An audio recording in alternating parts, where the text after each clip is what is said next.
In the summer of 1986, inside the roaring walls of Wembley Stadium, Freddie Mercury was about to unleash one of the greatest performances rock has ever known.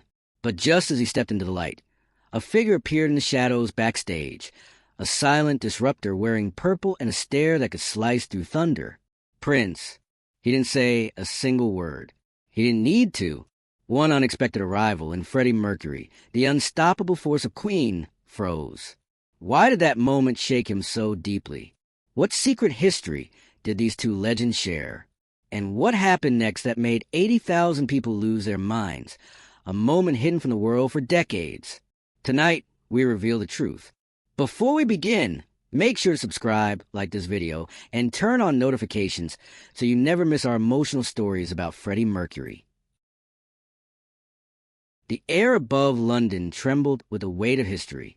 40 miles away, the night sky glowed as if the world itself knew a storm of music was gathering at Wembley Stadium. Inside the labyrinth of concrete corridors beneath the stage, Freddie Mercury stood alone for a rare moment, hands pressed to the cool wall as his heart pounded harder than the crowd's distant roar. Even in silence, the energy of 80,000 fans vibrated through the floor, a tidal wave waiting for its king. But Freddie didn't feel like a king tonight. He stared down at his hands, noticing the faint tremble that no one else ever saw. The world saw the strut, the power, the flawless control. They saw a man who commanded stadiums like emperors once commanded continents. But inside, doubt was an unwelcome guest that still showed up when least expected. And tonight, it throbbed deeper than usual. Wembley wants blood tonight, he whispered to himself. His voice shook. Freddie Mercury, master of the universe, was scared. He had been pushing himself too hard. Rehearsals, interviews, the constant pressure to top himself.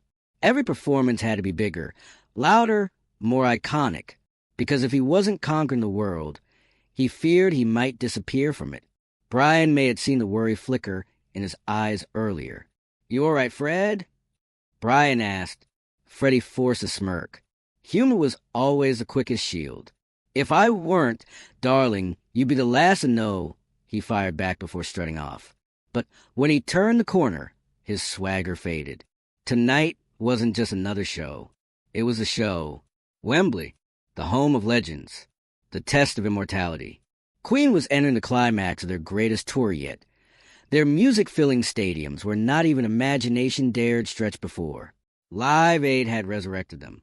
The world loved them again. But that love, intoxicating as it was, also demanded perfection. And perfection was exhausting. Freddie inhaled sharply, adjusting the white tank top that clung to his chest, a minimalist uniform for a man about to wage war against silence. His signature armband tightened as he pulled into place. The crown hadn't been set on his head yet, but he could already feel its weight. A stage manager approached. 5 minutes, Freddie. 5 minutes. 5 minutes until the universe turned its eyes on him. 5 minutes until the screams became judgment. Freddie brushed past the manager and walked toward the dressing room mirror. His reflection stared back. Confident jawline, mustache trimmed to sharp precision, eyes lined with the fire of 1,000 nights of rebellion. Yet behind that fire was a whisper. "Are you enough tonight?" He clenched his jaw and forced the doubt down like poison. "The show must go on, darling," he reminded himself, a mantra that carried him through every crisis. He flicked on his signature grin, a grin that fooled the world, a grin that fooled even his closest friends. Suddenly, the walls rumbled. The crowd was chanting his name now. Freddie, Freddie, Freddie. Some nights, the chant felt like worship. Tonight, it felt like pressure. Roger Taylor burst through the doorway, drumsticks twirling between his fingers as if the tension in the air didn't apply to him. "Ready to bring down the place?" Roger asked. Freddie nodded but didn't speak. Roger's grin faded. "Nerves." "I don't get nerves," Freddie said. "I give nerves." Roger didn't buy it, but he respected the mask. They all did. The hallway buzzed as crew members rushed by. The pulse of the crowd grew louder. Brian and John were already walking toward the stage tunnel. The moment was here. Freddie followed. Slowly at first, then with growing determination, like a soldier marching toward battle. The thunder of the audience intensified with each step. Sweat prickled his palms. He forced his breathing to steady. Just before the tunnel opened into blinding lights and roaring sound, he stopped. A chill slid down his spine. Someone was there, leaning casually against a concrete wall, arms crossed, head tilted with an expression carved from confidence itself. Stood a man dressed in purple silk, eyes concealed behind dark, unbothered sunglasses, a presence so powerful it warped the air around him. Freddie's pulse stalled. Prince, the icon who rarely smiled, the mystery every journalist failed to unwrap, a genius the world compared to Freddie, and sometimes, much to Freddie's dismay, claim was greater. What the hell is he doing here? Freddie muttered. Prince didn't move, didn't speak, just stared, evaluating, measuring. Freddie felt his chest tighten. For the first time in years, he was the one being observed, judged. He tried to swallow, but the stadium's air tasted different now. Heavy, electric, dangerous. Roger, Brian, and John continued toward the light, unaware that a silent lightning storm had struck behind them. Prince finally spoke, barely above a whisper, yet sharp enough to cut. "Show me," he said. Just 2 words. Freddie blinked. "Show you what?" Prince smirked, a challenge disguised as a smile. What a real king looks like. Freddie froze. His greatest performance was waiting just a few steps ahead. But now, he wasn't performing for 80,000 fans. He was performing for him. The music cue hit. The lights blasted. The audience erupted like a volcano hungry for its hero.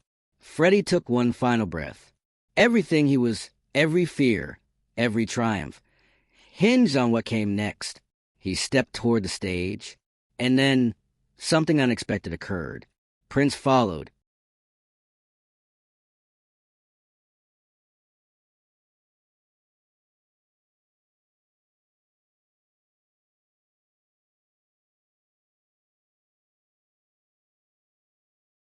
Freddie stepped into the spotlight, and Wembley erupted. The sound wasn't just loud. It was a physical force that crashed into him like a tidal wave of devotion. Tens of thousands of voices became one. A scream that could shake stars from the sky. But for the first time in his life, Freddie Mercury didn't feel like the center of the universe, because Prince was right behind him. The purple-clad enigma moved like a phantom, unseen by the crowd, but burning holes into Freddie's back with his gaze. Freddie's throat tightened. It wasn't stage fright. It was something far worse. Being judged by someone who understood what true greatness cost. Roger slammed into the drum intro of One Vision. The stadium pulsed to life. Freddie grabbed the mic stand, his Excalibur, and attempted to unleash his usual roar. One man, one goal, one mission. But his voice cracked, barely noticeable to the crowd, but to Freddie, it was a siren of danger. A stumble, a flaw, a bruise to his ego. Prince remained in the shadows, arms crossed, expression unreadable. Freddie pushed harder. One heart, one soul, just one salutation. This time, the note soared. The crowd's energy surged. A glittering ocean of hands waved to the beat. The camera zoomed to capture every glistening drop of sweat on Freddie's brow. But his eyes kept flicking to stage left. Prince was still there, still watching, still silent. Freddie's voice thundered louder. He strutted. He posed. He whipped the microphone stand like a gladiator's sword. But inside, a question stabbed every thought. Am I enough for him? Because Freddie Mercury could handle critics. He could laugh at tabloids. He could snarl at doubters. But the opinion of another genius, one who understood the brutal loneliness of being adored, that struck deeper than any paparazzi flash. After the first song ended, the crowd exploded again. Freddie caught his breath, chest heaving like a racehorse. He walked toward the edge of the stage, hands raised in a triumphant command. Then he saw it. Prince stepping closer, not applauding, just staring. Brian leaned toward Freddie, noticing the flicker of anxiety in his friend's eyes. You all right? Freddie forced a grin, wide, exaggerated, a mask glued by pride. Just enjoying the view. He lied smoothly. but his pulse refused to lie. The band launched into Radio Gaga. The synchronized clapping from the fans shook the stadium. 80,000 palms slapping the sky in perfect rhythm, a sight of pure electric unity. Freddie lifted his arms and led the ritual like a priest of rock and roll. The audience obeyed every gesture. Yet Prince didn't move a finger. Freddie felt a surge of irritation, the kind that ignites performance like gasoline. Oh, you want a show? You want to see a king? His movements sharpened. His voice turned into a blade made of melody. Every stomp, every flick of the wrist, every piercing look became a declaration. I built this kingdom. The crowd sang. All we hear is Radio GAGA. Freddie pointed straight at Prince, a challenge fired in front of the world. But Prince didn't flinch. Instead, he stepped into the light, finally visible to Freddie in full. And for a split second, Freddie's confidence cracked again. Because it wasn't jealousy in Prince's eyes. It was curiosity, almost admiration, but also something darker, a hunger. The song ended in a hurricane of applause. Freddie turned his back to the audience, sweat running down his spine. His breaths were short, his heart hammered like a trapped animal. Prince took another step closer. You're not fighting them, Prince said quietly, voice smooth as smoke. You're fighting me. Freddie smirked, but his eyes narrowed. Darling, I only compete with myself, he replied. Prince glanced at the sea of fans chanting Freddie's name. Then why look at me every 5 seconds? The truth hit harder than a stadium spotlight. Freddie was seeking his approval, and Prince knew it. A low chuckle escaped Prince's lips as he turned to walk back into the shadows. Let's see if he can stop looking. Freddie clenched the microphone so tight his knuckles went white. He spun toward the stage again, only to freeze. The next song request flashed on the setlist monitor. Bohemian Rhapsody, his masterpiece, his crown jewel, the song that had redefined what rock music could be. If he could own anything tonight, it had to be this. He swallowed hard. His voice steadied. A fire reignited behind his eyes. He stepped forward. The lights dimmed. The crowd silenced. Freddie whispered into Mike, with a tremble turning into thunder. Is this the real life? The stadium held its breath. Is this just fantasy? His voice echoed through Wembley like a ghost carrying secrets of the universe. Every note was a blade of truth, slicing through fear, through doubt, through the gaze burning from backstage. Prince paused in the tunnel. He turned back. For the first time tonight, a smile, tiny but real, appeared on his lips. The song swelled. Mama Ea, oh. Freddie closed his eyes. The world disappeared. There was only voice, only heart, only Freddie Mercury. But just as he opened his eyes again, reaching the first emotional peak, he saw movement in the corner of the stage. Prince was walking toward the piano. Toward him. Freddie's breath caught. The next line stuck in his throat. The audience waited and waited. Then Freddie realized the impossible. Prince wasn't leaving. He was coming on stage.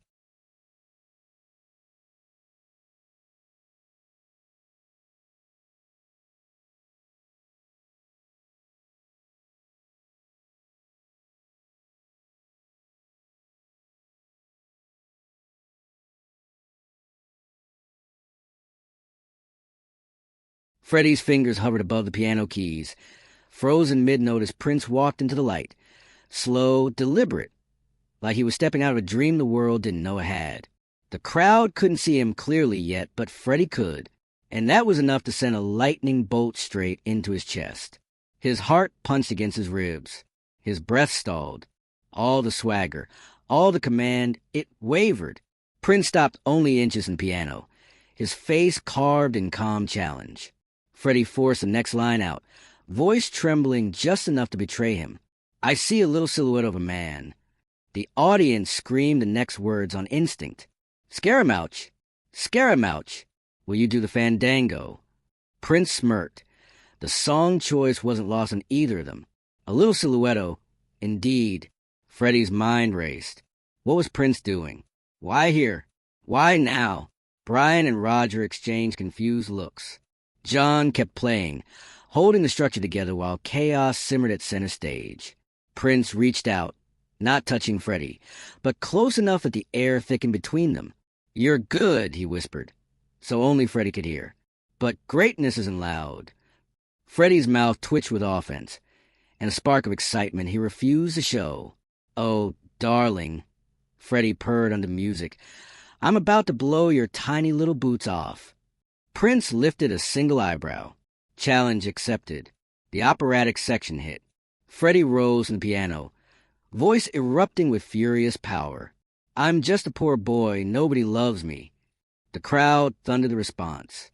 "He's just a poor boy from a poor family." Freddie raised a fist triumphant, but his eyes remained locked on Prince. Every word now doubled as a declaration. "This is my kingdom." Prince stepped closer. His lips barely moved, but his voice slipped like velvet into Freddie's ear. "Then rule like a king." The guitar solo exploded. Lights flashed like a storm. Freddie charged across the stage, using every inch of the platform like a battlefield. He was no longer performing for Prince. He was performing against him. Yet the strangest thing happened. The more Freddie tried to push Prince away, the more Prince seemed to pull the real Freddie out. Because Freddie had been performing from fear tonight. Fear of failing, fear of fading. Prince wasn't here to destroy him. Prince was here to demand that Freddie be unstoppable. A transformation sparked when the song reached the legendary climax. "So, you think you can stone me and spit in my eye?" Freddie belted it with such ferocity that even Prince blinked, finally acknowledging the fire he'd ignited. The last, "nothing really matters," melted into silence, and for a heartbeat longer than anyone expected, Freddie and Prince simply stared at each other. Two titans, two storms, two languages of genius clashing and merging at the edges. The crowd erupted, unaware of the war that had just been fought through melody and ego. Prince turned to leave, but Freddie caught his wrist. "Before you storm off in a miraculous puff of glitter," Freddie said, breathing hard, "you came here for something. What is it?" Prince looked down at the hand on his wrist, not offended, just contemplative. "I want to see if you still believe in your own fire," he said. "Some legends forget." Freddie scoffed, though his heart skipped. "You think I need you to remind me of who I am?" "No," Prince said with certainty. "But you need someone who won't bow to your crown." Freddie wanted to snap back, to reclaim dominance, but the truth of that statement hit too close. Fame made honesty rare. Everyone around him praised him, protected him, worshipped him. Prince pushed him. There was a beat of silence, crackling with unspoken respect. Freddie's eyes softened. Just a flicker. "That's a dangerous game you're playing, love." Prince leaned in, voice like a promise. "I only play to win." The next song cue signaled. The crowd was chanting again, hungry, restless. Freddie released Prince's wrist. "Stay," he said, tone shifting, not a command, but an invitation. "Sing with me." Prince's expression changed just slightly. Intrigue, hesitation, strategy all clashing behind the sunglasses.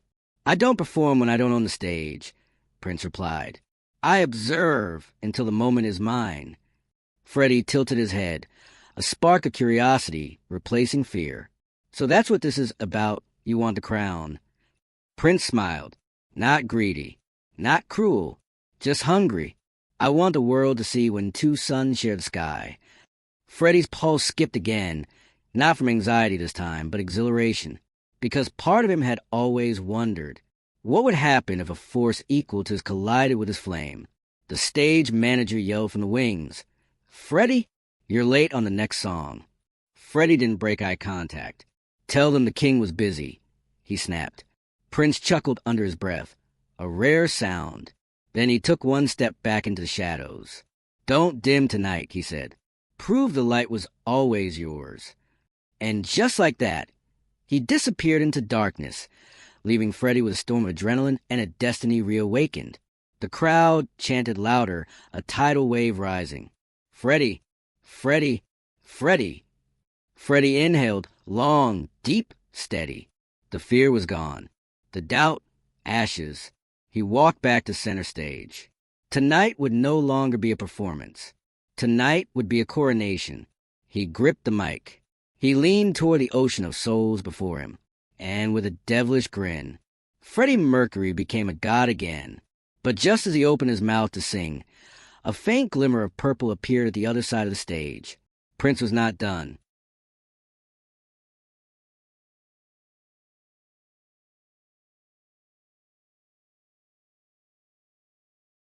The drums kicked in again, shaking Wembley like a heartbeat too big for the earth to hold. Freddie marched to the edge of the stage, the spotlight clinging to him like it feared the dark. Sweat glistened like diamonds on his skin, his chest rising with each breath of fire.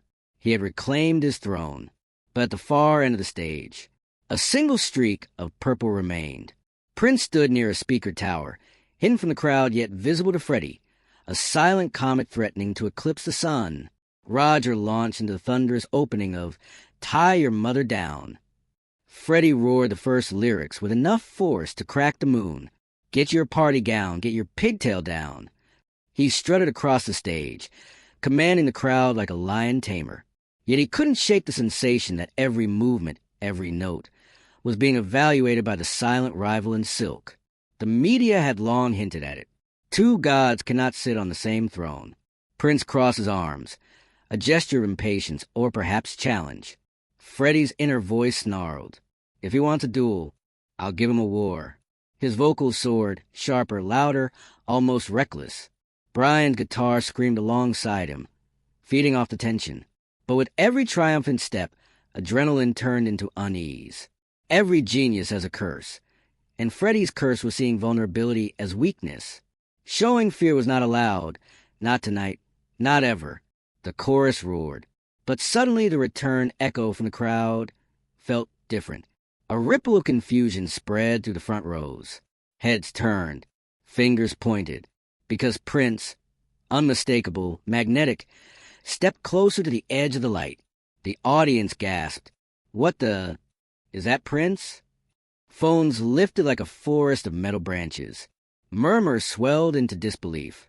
Prince bowed his head slightly, accepting their recognition like a blessing. He didn't need a microphone. He didn't need to speak. His presence alone was a megaphone. And instantly, Freddie was no longer the only sun in the sky. The applause splintered, half still worshipping Freddie, half now captivated by the newcomer whose silence was louder than thunder. For the first time tonight, Freddie tasted jealousy. It burned bitter and unfamiliar on his tongue. He finished the song with explosive force, determined to obliterate the distraction. The stage lights faded to transition, and he turned sharply toward Prince. What do you think you're doing? Freddie hissed, voice low enough to hide the panic dripping beneath. Prince tilted his head. You felt alone up here, he replied calmly. I thought I'd keep you company. Freddie's laugh cracked like glass. I don't get lonely in front of 80,000 people. Prince stepped closer, whispering. Then why did you notice me before anyone else? The truth struck Freddie like a spotlight to the face. Because deep down, below the glitter and bravado, Freddie Mercury had always needed a worthy witness. Someone who understood the burden of brilliance. And Prince understood all too well. But the crowd's energy was shifting, tension simmering like a pot about to boil over. Brian approached, voice urgent. What's going on, Fred? We need to keep the show moving. Freddie clenched the mic stand. Brian's eyes entracked Freddie's glare and finally landed on Prince. Brian's jaw dropped. Is that? Yes, Freddie snapped. Brian looked terrified not at Prince, but of what Freddie might do next. The stadium lights brightened. The opening notes of Crazy Little Thing Called Love began. Freddie inhaled. This song was pure fun, Elvis swagger, crowd-pleasing perfection. But tonight, Freddie twisted it into something else. He pointed the microphone stand like a weapon. He prowled toward Prince, voice dripping with taunt. This thing called love, I just can't handle it. Prince smirked, but with a flicker of genuine admiration now. Freddie spun, sliding across the stage like the showman god he was born to be. The crowd's cheers grew thunderous again. He could win them back. He could win everything back. Because Freddie Mercury wasn't just performing anymore. He was fighting for his identity. Near the final chorus, He thrust the mic skyward, declaring, "I gotta be cool, relax, get hip." But the moment the song ended, a sudden wave of cameras and flashes crashed from wings. The paparazzi had invaded the stadium edges, swarming like moths to the flame of scandal. Security scrambled. Fans screamed. The energy fractured into chaos. All eyes were now on the two legends on stage, not in harmony, but in a cosmic confrontation. Freddie turned to Prince, fury, fear, and fascination detonating in his stare. "You're going to ruin my show," Freddie spat between clenched teeth. Prince shook his head slowly. "No," he replied. "I'm here to change it." Freddie's breath faltered, because in Prince's eyes he saw something he hadn't seen in a long, long time, a reflection of his own hunger. But unlike Freddie tonight, Prince wasn't afraid of it. The manager rushed in from backstage, yelling over the chaos. "Freddie, we need you to finish. The press is already leaking photos. They think Prince is performing with you." Freddie closed his eyes, heartbeat racing, mind spiraling. This was spiraling out of his control. Control, his greatest obsession, was slipping. He turned back toward a roaring stadium and saw something that turned his blood cold. The crowd was now chanting both their names. Freddie, Prince. Freddie, Prince. Two gods, one spotlight, and the world demanding a collision. Prince leaned close, his breath like a whisper of destiny. "So, Freddie, shall we give them what they want?" Freddie stared at him, terrified of losing his crown, and terrified of what they might create together if he said yes. The next song cue flashed on the screen. Under Pressure. Freddie swallowed hard. Pressure wasn't just the name of the song anymore. It was the air. The moment Prince stepped into the center of the stage, not as a guest, not as a supporter, but as a rival claiming territory. The audience gasped, as if witnessing two stars collapsing into each other. 80,000 hearts forgot to beat. Freddie Mercury stood frozen, microphone in hand, masking the earthquake shaking his ribs. Under Pressure. No title had ever felt so literal. Roger's drum intro thundered through the stadium. The iconic bass line rumbled beneath the floor, vibrating through bones and beating hearts. The crowd knew what was coming, one of Queen's most powerful anthems. The irony was cruel. Freddie had never been under more pressure in his life. He opened his mouth to sing, but Prince beat him to it. Pressure, pushing down on me, his voice was velvet wrapped in fire, sultry, controlled, dangerously intimate. The audience roared in shock and awe. Prince's tone was not Freddie's. It wasn't meant to be, but it carried a quiet power that made Freddie's jaw tighten. Prince finished the line, then turned his head just enough to look at Freddie. "Your move." Freddie grabbed the moment before it slipped further from his grasp. "Pushing down on you, no man asked for." His voice wasn't just strong. It was emotional dynamite. He sang with teeth bared, soul exposed. The crowd shook the night sky. Prince's lips curled into a mischievous smile. He had woken the beast. The song became a duel. Vocal lines thrown like daggers, harmonies sharpened into challenges.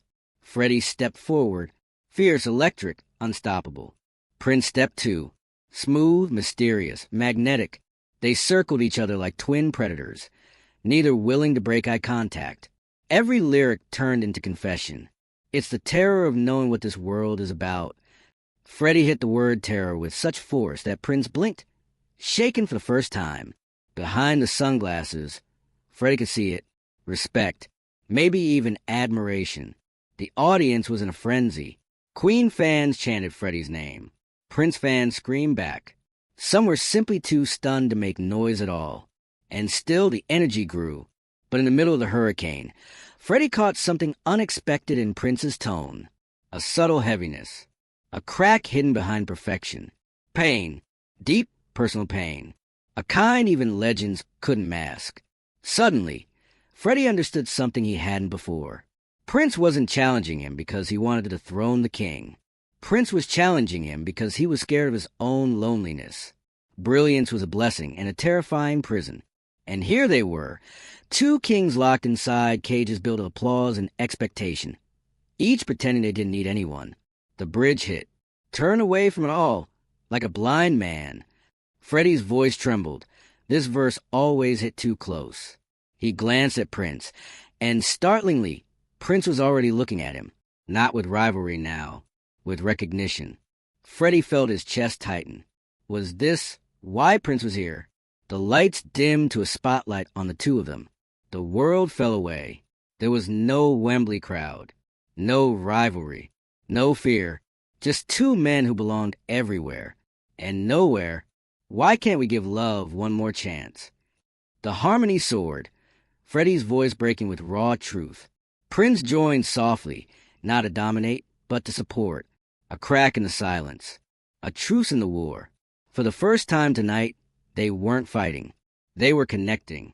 Prince leaned closer, speaking between the notes. I came because I see you drowning. Freddie's breath caught. Prince continued, eyes sharp yet strangely gentle. You're terrified the world will forget you the moment the music stops. Freddie's throat closed. The words hit deeper than any spotlight glare. He blinked away a sudden sting of emotion. Prince took a final step, now chest to chest with Freddie. The music drowned the world but made their moment louder. You're Freddie Mercury, Prince whispered. You don't disappear. Freddie's heart cracked, and something fierce broke free inside him. Not fear, hope. The final chorus exploded, a unified force of two unmatched voices. Love, love, love. Fireworks ignited over the stadium. The crowd screamed with a passion that shook the ground.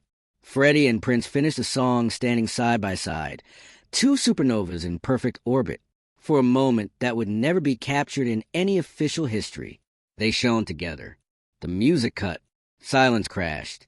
Then Wembley detonated into the loudest roar of the night. Fans screamed. Cameras flashed. Security panicked. This wasn't a show anymore. This was legend. Prince offered his hand, a symbolic gesture of mutual sovereignty. Freddie stared at it, then took it. The stadium howled. Flashbulbs burst like stars colliding. Two kings, one stage, and the universe watching. But just as Prince leaned close to say something more, a voice crackled urgently in Freddie's earpiece. Freddie, we have a problem. His blood ran cold, because in the wings, managers and security were running, not walking. Something was wrong, very wrong. And before Freddie could ask what, Prince looked toward the chaos and whispered, It's not over.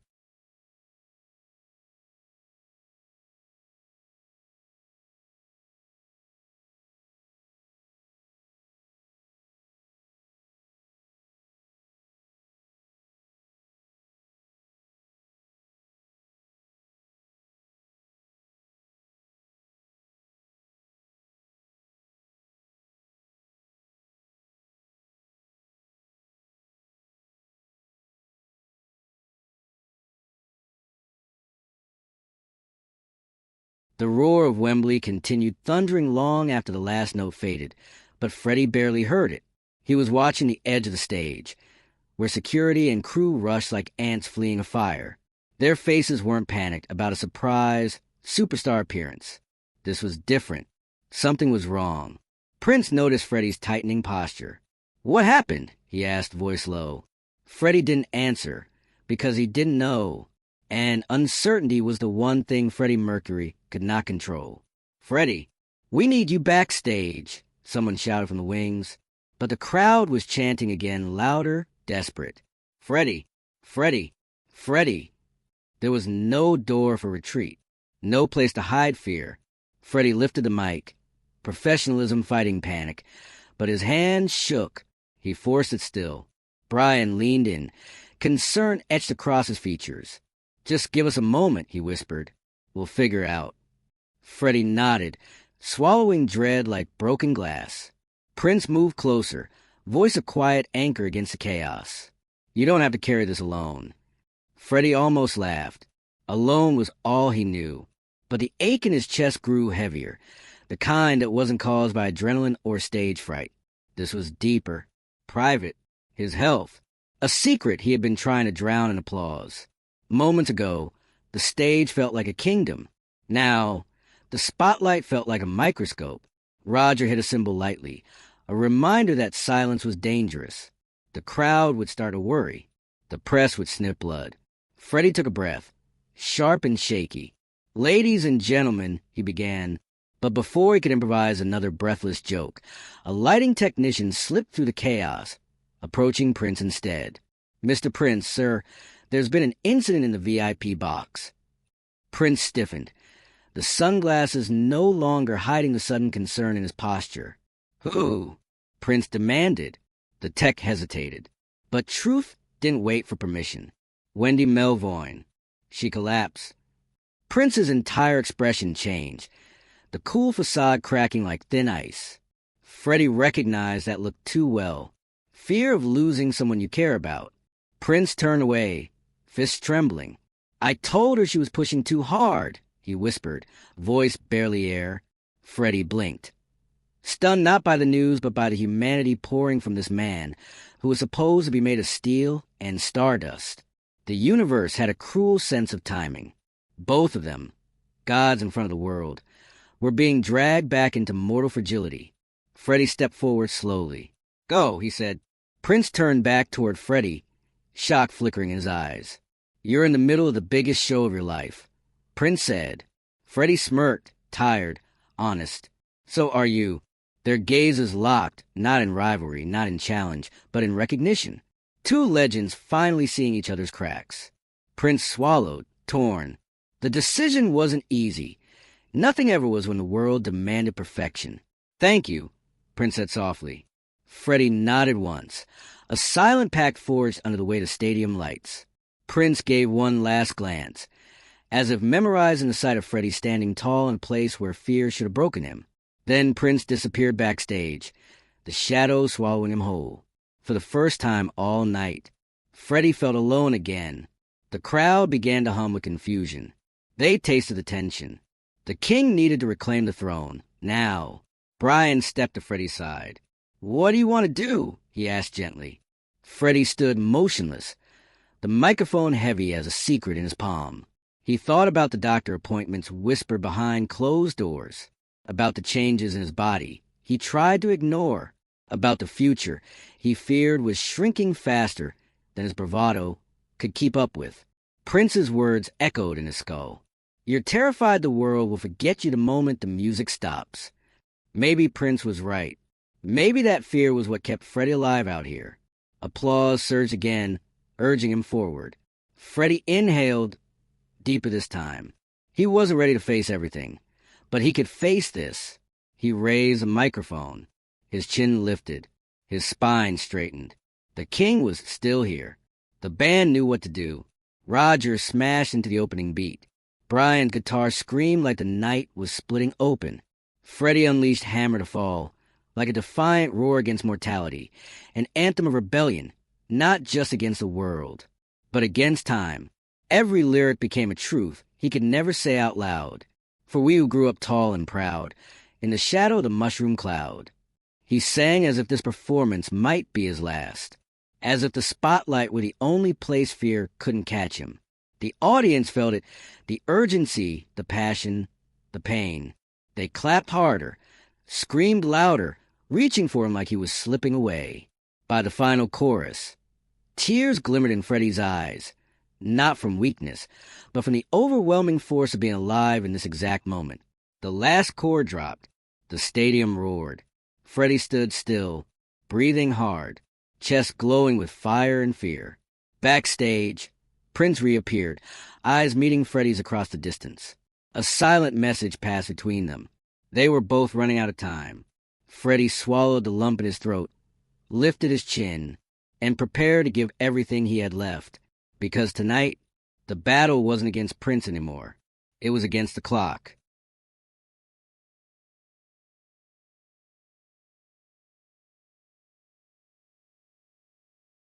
The stadium lights dimmed to a deep royal violet, a color Freddie now subconsciously associated with the phantom who had entered and exited his night like a warning.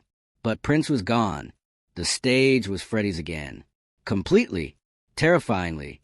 Freddie's breath shook as he stood at the mic stand, staring out into a sea of faces illuminated by phones and lighters. Wembley looked like a galaxy, one he was expected to command like a god. But Freddie Mercury didn't feel like a god anymore. He felt human. Too human. Behind him, Brian's gentle chords signaled the start of Who Wants to Live Forever. The song he had once approached like pure drama now felt like prophecy. Freddie took a step forward. A hush rippled across the stadium. "There's no time for us," he began, his voice soft as a confession. The words cracked, the tiniest fracture, but millions felt it. Freddie wasn't acting tonight. He was bleeding. Lightly, he touched his chest, a gesture so subtle most missed it, but Brian didn't. Roger didn't. John didn't. They knew something was wrong. His illness, the one he was still trying to name to himself, had been stalking him silently. Every performance felt like another gamble with the universe. And tonight, the stakes had become terrifyingly clear. Prince's words returned to him, echoing like a heartbeat. "You're drowning. You don't disappear." Freddie closed his eyes and let the vulnerability through. Not fear, but truth. Who dares to love forever? When love must die. The crowd froze. Many didn't fully understand why the lyrics cut so deeply tonight, but they felt the pain in them anyway. In the shadows backstage, Prince watched with his arms crossed tight, not in challenge now, but concern. His rival had become a man fighting not him, but time itself. Freddie's voice soared higher, stronger, not because his body allowed it, but because his soul refused anything less. When the music swelled, Freddie pulled the microphone to his lips like he was grabbing hold of life itself. He screamed the final. "Forever is our today." The note rang out like a sword, slicing the dark before dissolving into silence, so heavy it pressed against lungs. The crowd erupted, but Freddie staggered a step backward. Brian reached out. Freddie caught his balance. Barely. He smiled as if the world hadn't noticed. But the world had. Prince took a half step forward, instinctively, but stayed hidden. Freddie wiped sweat from his forehead. His breathing was shallow now, each inhale a tiny war. Roger smashed into the first beat of We Will Rock You, and the audience stomped and clapped with primal force. The stadium became a single giant heartbeat. Freddie pushed his chest forward and roared into the mic. "Buddy, you're a boy, make a big noise." His voice was stronger again, fueled by pure adrenaline. He fed on the crowd's love, and they fed on his fire. Every stomp, every clap, every scream of his name, it stitched him together. But Freddie knew the truth. This fire was burning faster than he could replace it. Still, he refused to let fear win. Not here, not tonight. He spun, strutted, threw the mic stand high, and caught it without looking. His showmanship sharpened into something transcendent. The kind of moment people would swear later was the greatest thing they ever saw. Because Freddie Mercury wasn't just performing anymore. He was defying fate. The song slammed to its glorious end. But before the crowd could take a breath, Freddie grabbed the crown. The real one. Gold, jewels, velvet. His royal symbol. He walked, slowly, powerfully, down the stage runway as the opening notes of We Are the Champions rang out like destiny itself waking. The audience roared with a worship-like frenzy. Freddie placed a crown on his head. He raised the cloak onto his shoulders. And he became the king he was born to be. I've paid my dues. Every syllable was a battle scar. Every note, a victory. And bad mistakes. He paused, eyes burning with truth. I've made a few. The crowd screamed the next line so loudly Freddie didn't even need to sing. But he did, because this was his night. We are the champions, my friends. Tears streamed down fans' faces. Somewhere far back, Prince watched, jaw tight. Freddie's voice cracked again, not from weakness, but from emotion exploding past muscle. No time for losers. He pounded his fist to his heart, once sharp defiant, 'cause we are the champions of the world. Fireworks exploded. Lasers carved a silhouette across the sky. Wembley shook like the earth applauding. Freddie dropped to one knee, exhausted, triumphant, overwhelmed. The band held the final chord. Freddie looked up, tears shimmering in his eyes, and for a moment he truly believed he could live forever. He stood, slowly, and raised both arms.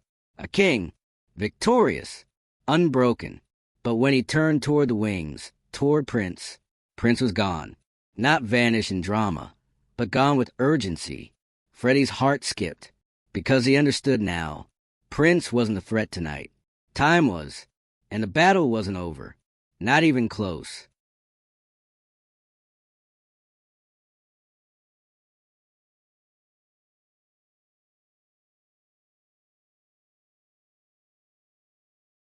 The final note of We Are the Champions still echoed like a ghost through Wembley as Freddie made his way off stage.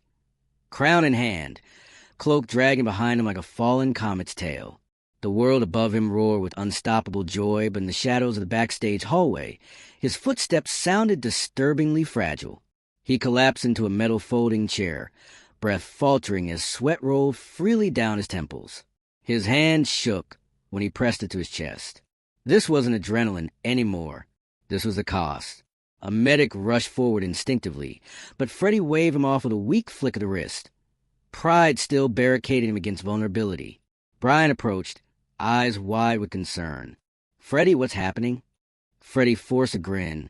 His voice came thin but playful. "Oh, darling, I simply gave them too much, as usual." Brian knelt in front of him, studying his face. "We can stop. The crowd would understand." Freddie's smile faded into something tighter, fear wrapped in stubbornness. "No," he snapped softly. "Not yet." Because stopping meant acknowledging the truth, and the truth was a terrifying thing. Roger appeared next, gripping a towel and water bottle. He looked like he wanted to yell, to demand honesty, to shake the truth out of Freddie's bones. But instead, he simply placed a hand on his friend's shoulder. They didn't need words. Not anymore. John Deacon remained a few feet away, staring, trembling slightly. John was the quiet one, but his silence tonight screamed the loudest. Freddie wiped his mouth with the back of his hand, trying to steady his breathing, when a new figure emerged from the chaos. Prince. No sunglasses now. No armor of mystery. Just a man with worry etched sharply across his expression. Freddie looked up, sarcasm ready and sharpened, but the humor died in his throat when he saw Prince's eyes. Red. Wet. Fearful. "What happened?" Freddie asked, voice barely a whisper. Prince swallowed. The words stuck like stones. "It's Wendy," he said. "She's stable, but she passed out from exhaustion and stress. Hospital says she'll be okay, physically." Freddie heard what Prince didn't say. Emotionally, the toll is still unknown. Prince shoved his hands into his pockets, frustration shaking through him. "I should have seen it," he muttered. "I was so focused on the show, on you." Freddie exhaled heavily. We all hide too much love, especially from ourselves. For the first time, Prince didn't have a clever or cryptic response. Just silence. Freddie studied him and saw himself staring back. The same ache. The same fear of losing what mattered most. Two men divided by style, but united by fragility. Prince finally asked a question no one dared speak. "Are you sick?" Freddie's heart stopped for a beat. A simple question. A devastating one. He could lie. He could deflect. He could joke. But tonight had broken too many masks. "I don't know yet," Freddie confessed. His voice cracked, honesty slicing through denial. "But something's happening, and I can feel the clock ticking." Prince sat beside him, shoulder against shoulder. No spotlight, no cameras, just two humans. "How do you do it?" Prince whispered. "How do you walk out there like you're invincible?" Freddie huffed softly, a fragile attempt at a laugh. "Because if I stop shining—" He paused, eyes watering. "I'm afraid the world will remember the darkness instead." Prince stared forward, swallowing a tremor of emotion. "Freddie," he began. But Freddie raised a hand, not dismissing, but understanding. "You came tonight because you saw the cracks," Freddie said gently. "And you didn't want me to fall through them alone." Prince nodded. "Yes." Freddie leaned his head back against the wall, the cold metal grounding him. "We don't get to be human out there," he said. "So we have to let ourselves be human here." Prince let out a shuddering breath. The moment lingered, quiet, fragile, real. Roger cleared his throat behind them. Hate to break up this emotional breakthrough, but the crowd is chanting your name and getting louder by the second. Prince smirked. Your kingdom awaits. Freddie stared at the entrance back to the stage, where the roar of fans pulsed like a call to arms. He wanted to go back. He wanted to give them the ending they deserved. One last explosion of glory. But his body was begging for mercy. Prince placed a hand over Freddie's fist, steadying it. You don't have to prove anything anymore, he said. Freddie inhaled slowly. That's where you're wrong, he murmured. He stood, wobbly but determined. The cloak fell from his shoulders. The crown remained, clutched tightly in his hand. I have one more song in me, he said. Brian stepped beside him. Roger, too. John followed. They weren't just bandmates. They were his armor. Prince watched, admiration replacing rivalry entirely. As Freddie walked toward the stage entrance, the roar of Wembley rose like thunder welcoming its king. Brian whispered, "If you ever need to stop..." Freddie cut him off softly. Not tonight. He stepped into the light. The stadium exploded. Freddie closed his eyes, letting the love wash over him like a final baptism. Then he opened them and saw someone unexpected in the crowd. A young boy, eyes bright, holding a sign that read, "Long live the King." Freddie felt his heart swell, painfully beautifully. Tonight wasn't the end. Tonight was a memory that would outlive him. He lifted the mic, and the crowd bowed in sound. The king wasn't done yet, but deep down Freddie knew.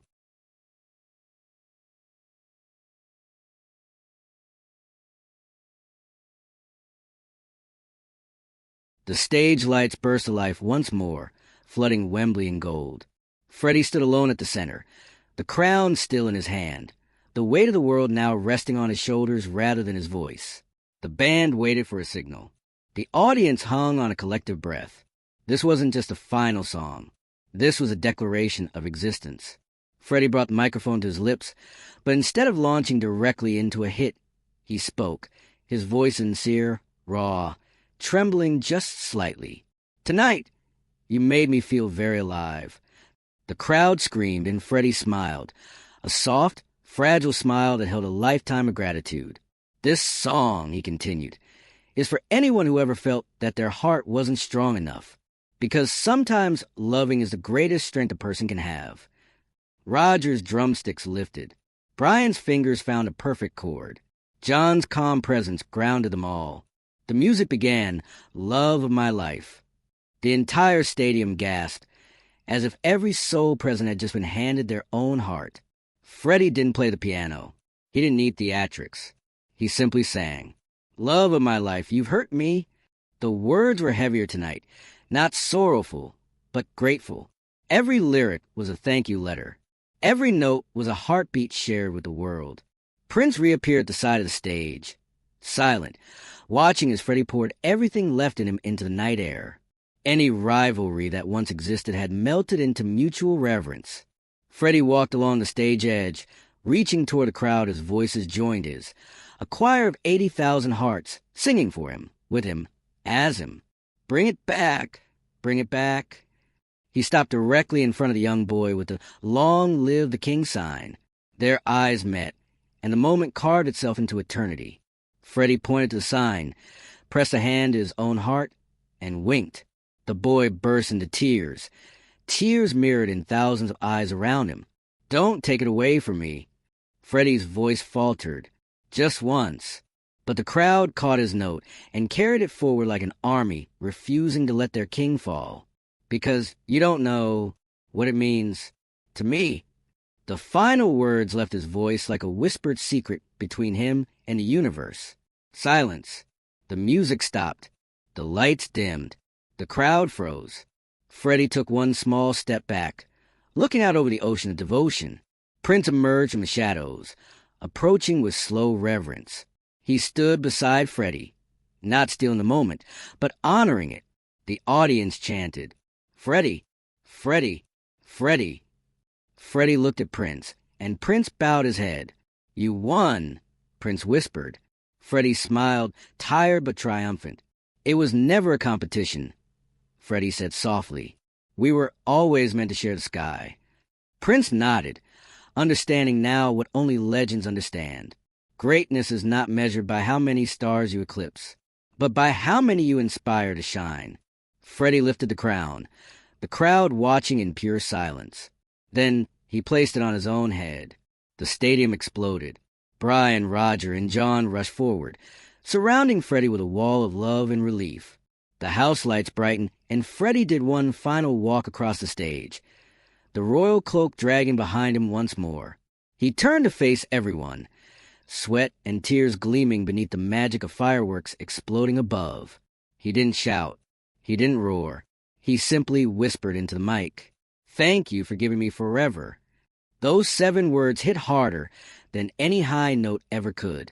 Freddie Mercury raised both arms, a king saluting his kingdom, and Wembley bowed back in a hurricane of applause. Prince disappeared again, not vanished, but respectfully stepping back. His mission complete. He knew he had just witnessed something miraculous, a man defeating fear with love. Freddie walked into the darkness of backstage, chest heaving, body shaking, heart overflowing. He leaned against a wall, crown still on his head, and closed his eyes. Prince appeared one last time, placing a hand gently on Freddie's shoulder. "You'll never disappear," Prince said. "Not as long as someone remembers this night." Freddie smiled, a small, exhausted smile that held galaxies. "Then I suppose," he whispered, "I'll live forever." The footsteps of crew, the distant roar of fans, the heartbeat of the stadium, all blended into one final soundtrack. Freddie breathed in and allowed the night to end on his terms. The world would never forget what happened here. Not the music, not the fire, not the king who refused to fall. Freddie Mercury didn't just own the stage. He became legend. If this story touched your heart, subscribe to the channel and share it with someone who loves Freddie Mercury. If this story inspired you, remember, even legends face battles unknown to the world. Subscribe, leave a like, and share this video with someone who loves Freddie Mercury.